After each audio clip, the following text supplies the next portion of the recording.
Salut à tous. Bon, je pensais ne pas trop avoir à revenir sur le sujet, mais finalement j'y reviens. Quand il n'y en a plus, il y en a encore. Donc je pensais que cette personne aurait tendance à pas mettre d'eau dans son vin, mais visiblement non, elle n'est pas du tout calmée, elle a toujours autant la rage. Donc c'est pas un problème, on va jouer à son petit jeu. Voilà, je reviens sur une vidéo de la chaîne bien connue de CS. Sa vidéo s'appelle Les animations bidons de la NASA. Donc voilà. Mais bidon évidemment pour apporter un peu plus de poids à sa vidéo que moi je qualifierais aussi de bidon parce que ça a tendance un peu à me gonfler parce que là cette personne manipule vraiment les images. Je vais vous expliquer pourquoi. Elle donne deux sources de vidéos qui sont fournies par la NASA. On va voir un peu sa vidéo. Comme la Terre qui n'est pas photographiable en entier, voilà, faut vous référer à la vidéo qu'elle a faite sur la Blue Marble de 2002.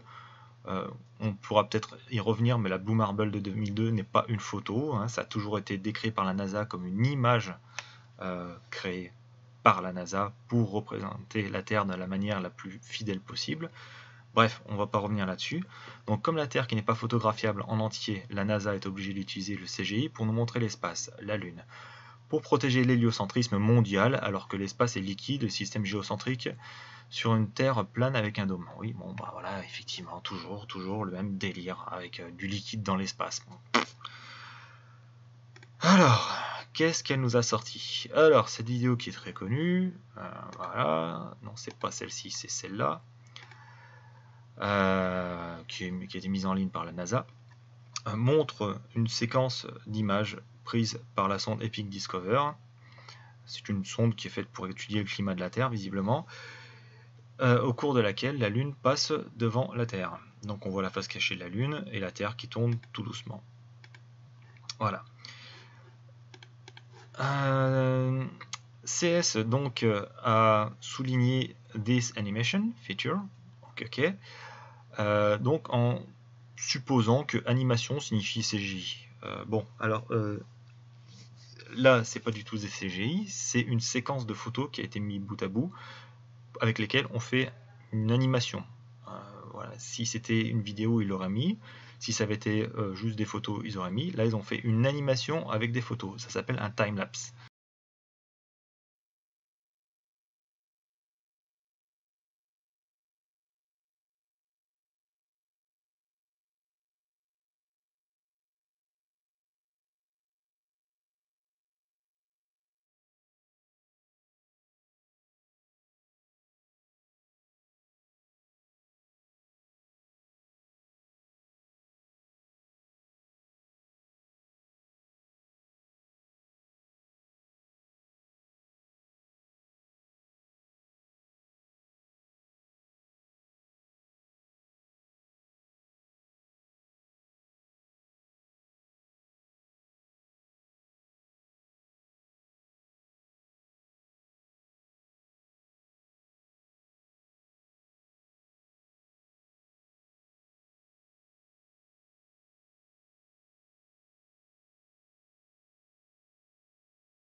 Les time-lapse, je vais en faire très certainement prochainement pour vous montrer à quel point les étoiles du sud tournent tout autour de l'étoile polaire. Vous allez voir, ça va être très marrant, ça va être très instructif pour vous. Donc cette animation, c'est une animation, c'est un time-lapse qui a été réalisé avec des photos de la sonde Epic Discover que vous pouvez aller voir sur le site de la NASA avec des photos, toutes plein de photos, voilà, des tas de photos, et vous verrez que la Terre tourne et que les nuages ne sont jamais pareils. Parce que ça, c'est un truc qui est redondant avec les complotistes, c'est qu'ils me disent, ouais, ça se voit trop que c'est des CGI, ils n'ont même pas été capables de faire bouger les nuages sur cette animation. Alors pour couper court tout de suite, j'ai pris, parce que c'est un des premiers trucs sur lesquels je me suis penché, j'ai pris cette dépression qui est sur l'ouest de la façade américaine et j'ai vérifié si les nuages bougeaient effectivement. Et qu'est-ce qu'on observe quand on fait l'animation? On se rend compte qu'ici, il y a des nuages qui se forment et qui apparaissent. On se rend compte que cette structure s'allonge et devient plus grande. et on se rend compte que cette structure disparaît. Voilà. Et vous pouvez le prendre partout sur le globe de la Terre au cours de l'animation, c'est truffé de nuages qui changent de forme. On m'a dit, ces nuages sur les photos d'Epic Discover, c'est toujours les mêmes. Alors j'ai vérifié. Et ça, c'est fait à 5 jours d'intervalle. Voilà. Je me suis amusé à vérifier si effectivement les nuages étaient toujours les mêmes de jour après jour. Donc vous pouvez voir au-dessus de l'Afrique, non, c'est pas les mêmes nuages, jour après jour. Voilà. Donc ça, c'est des trucs, théoriquement, quand on est chercheur de vérité, c'est les premières choses qu'on va vérifier. Alors là, vous pouvez très bien me dire, ouais, mais c'est pas compliqué de faire des faux nuages. C'est pas compliqué peut-être, mais moi je demande à voir comment on fait des faux nuages. Comment on leur donne des structures qui sont cohérentes, avec les dépressions, les anticyclones qui sont présentement au-dessus de nos pays. Moi, je ne demande qu'à voir, hein. Je demande qu'à être convaincu que c'est possible. Après, si vous me sortez que c'est des techniques secrètes de la NASA ou des techniques secrètes de la CIA dans la zone 51, ça, je le balaye d'un revers de la main, parce que vous ne m'apportez pas la preuve. Vous ne m'apportez aucune preuve. Donc, les nuages bougent au-dessus de la Terre, selon ces photos. Ils n'ont pas la même forme au fil des heures. C'est vérifiable. Donc, cette animation est faite à partir de photos. C'est des photos. Voilà. Maintenant, j'ai voulu vérifier un truc. J'ai voulu voir si effectivement le 16 juillet, parce que cette photo elle était faite, donc on va sur le site du Monde.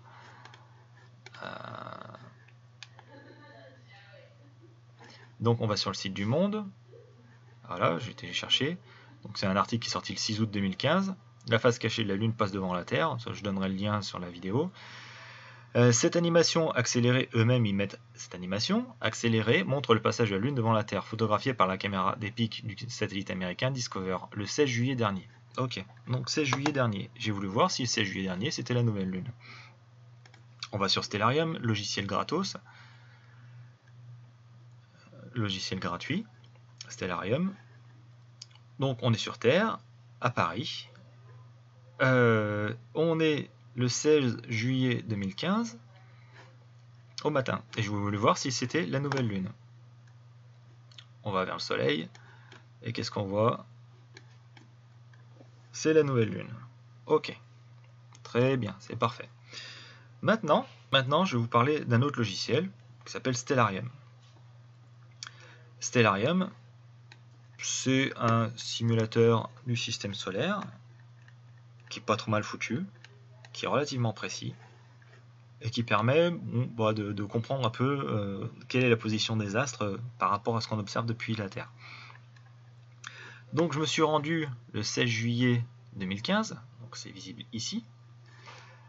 Je me suis aligné, je vais m'aligner avec le Soleil.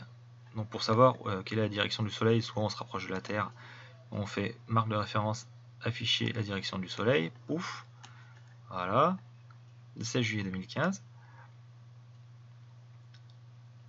Et qu'est-ce qu'on observe le 16 juillet 2015 ? Donc j'efface les orbites. Je vais me positionner à 1 500 000 km parce que c'est la distance qui sépare la sonde de la Terre. Voilà, 1 500 000 km. Voilà. Maintenant, je vais aligner la Lune, la Terre et le Soleil. Marque de référence, direction du Soleil. Je zoome sur la Terre. Ça c'est l'équivalent d'un téléobjectif. Hein. Donc je zoome sur la Terre pour pouvoir voir un peu ce qu'il en est. Qu'est-ce que j'observe? J'observe la Lune, la Terre, avec l'Amérique du Nord, l'Amérique du Sud, la Lune, avec le terminateur qui apparaît ici, et le terminateur de la Terre qui apparaît là. Le terminateur, c'est les limites entre la partie ensoleillée et la partie dans l'ombre des astres. Le 16 juillet 2015, voilà ce qu'on observe. On se rend sur le site du Monde, la photo Epic Discover. Qu'est-ce qu'on observe? L'Amérique du Nord, Amérique du Sud, la Lune, avec le terminateur ici, le terminateur de la Terre là, voilà, voilà, zoome un peu plus, est-ce que ça va faire correspondre presque? Quasiment. Ensuite, avec ce logiciel, ce qui est pas mal, c'est que vous pouvez accélérer le temps. 10 fois plus vite, 100 fois plus vite. Voilà. Donc là, vu que je suis pas forcément super aligné avec comme tel que ça se passait, voilà. Il suffit d'ajuster. Hein. Je suis pas parfaitement positionné là où était la sonde. D'ailleurs, je sais pas exactement où elle était positionnée, mais bon. Voilà.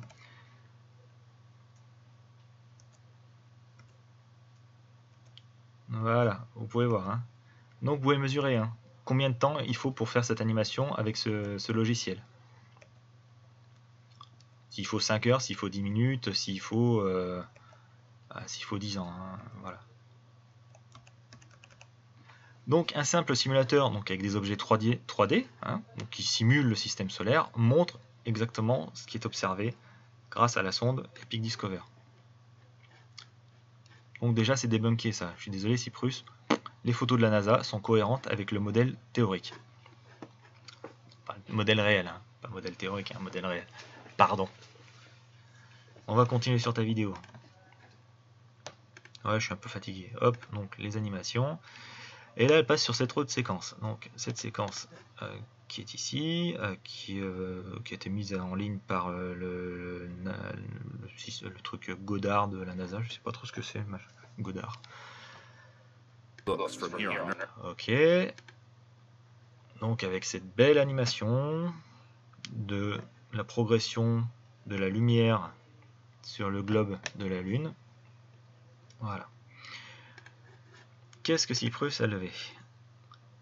Cette imagerie a été créée en utilisant les données de LRO, Lunar Reconnaissance Orbiter. Donc Lunar Reconnaissance Orbiter, c'est une sonde qui a été mise en orbite autour de la Lune et qui sert à cartographier la Lune en fait. Ils font de la cartographie, ils font de la géologie, ils font des tas de trucs justement pour mieux connaître la surface de la Lune. Donc cette sonde tourne autour de la Lune, fait des photos de la surface et fait des photos de la surface et des levées altimétriques. Donc les levées altimétriques, ça se fait avec des radars. Donc sur Terre, on se sert des radars LIDAR qui permettent de faire de connaître la hauteur, la distance qui sépare l'avion de la surface du sol, ou bien le drone de la surface du sol, ou bien l'hélicoptère de la surface du sol. C'est utilisé par les topographes, ça marche très bien. Il y a des géomètres qui commencent à s'équiper de ça justement pour faire des levées altimétriques de plus en plus précis. Bref, voilà. Donc la NASA s'est servie de l'intégralité de ces données pour reconstituer en 3 dimensions la Lune et faire cette belle animation. Voilà, cette belle animation qui accélère le temps et qui permet de voir le relief lunaire. Voilà, je zoome dessus. Hein. De voir le relief lunaire se dévoiler au fur et à mesure de la progression de la lumière.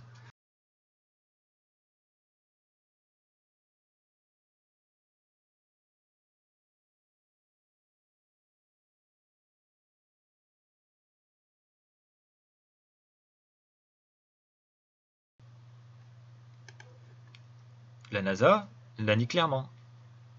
Cette imagerie a été créée en utilisant les données de LRO. Elle dit pas ces photos, cette vidéo, ce film. Ok. Maintenant, on va voir sur quoi termine Cyprus Star. Ah, je l'ai nommé. Tant pis. Merci la NASA de nous mentir. Ah bon? Ils mentent? Où est-ce qu'ils mentent? Et d'avoir faussé le paradigme de milliards. Alors ça, le paradigme, ça y est, c'est nouveau. Tout le monde se met à l'utiliser maintenant. Hein, ça, voilà. De milliards d'individus. Ouais, super. Encore combien d'années sans mensonge sur notre belle Terre plate? Eh ben, Cyprus, j'ai l'honneur de te dire qu'il va y en avoir un paquet d'années encore. Et comme j'ai déjà promis à certaines personnes que j'étais prêt à parier 5000 €, à poser 5000 € sur un compte, vérifié par un huissier, pour vous faire un pari que dans 5 ans, on en sera toujours au même stade. Et ça, je veux bien encore le parier, je veux bien encore placer les 5000 € sur un compte, et vous pariez que dans 5 ans, ou même que dans 10 ans, eh ben, on sera toujours sur le même système et sur le même modèle. Mais par contre, attention les gars, Je parie 5000 euros. Si vous, en retour, vous pariez 5000 euros aussi. C'est le but du jeu. Je suis pas con non plus, j'ai envie de gagner de l'argent, hein, les gars. Je suis pas payé par la NASA, j'aimerais bien être payé par les plateux. Ça serait vraiment l'éclate d'ailleurs. Donc je sais pas où elle en est dans sa tête. Si elle cherche vraiment à découvrir la vérité. Un chercheur de vérité, il aurait au moins cherché à vérifier si voilà le 16 c'est ça, ouais, le 16 juillet 2015 c'était la nouvelle lune. Il aurait cherché à vérifier si effectivement avec un simulateur on observe réellement ce qui a été photographié, ce qui est le cas aussi, hein. On se rend compte avec le Terminator de la Terre et le Terminator sur la Lune que c'est les mêmes structures qui apparaissent. Il aurait été vérifié la date quand cette image a été prise. Voilà. Il aurait cherché l'origine de ces images. Il aurait cherché à voir LRO, Lunar Reconnaissance Orbiter. Voilà, c'est ici. Hein. Donc vous avez leur site internet. Bon, après c'est les Américains évidemment, ils sont fortiches pour faire un peu de la merde aussi. Ah oui, et alors, donc dans les commentaires, hein, ce que j'aime beaucoup.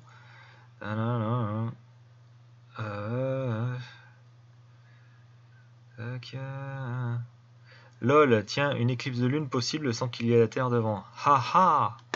Alors, mon cher Sismo, est-ce qu'il y a une éclipse de lune à chaque nouvelle lune? Est-ce qu'il y a une éclipse de lune à chaque pleine lune et une éclipse de soleil à chaque nouvelle lune? Je te demande de réfléchir à ce concept. Hein.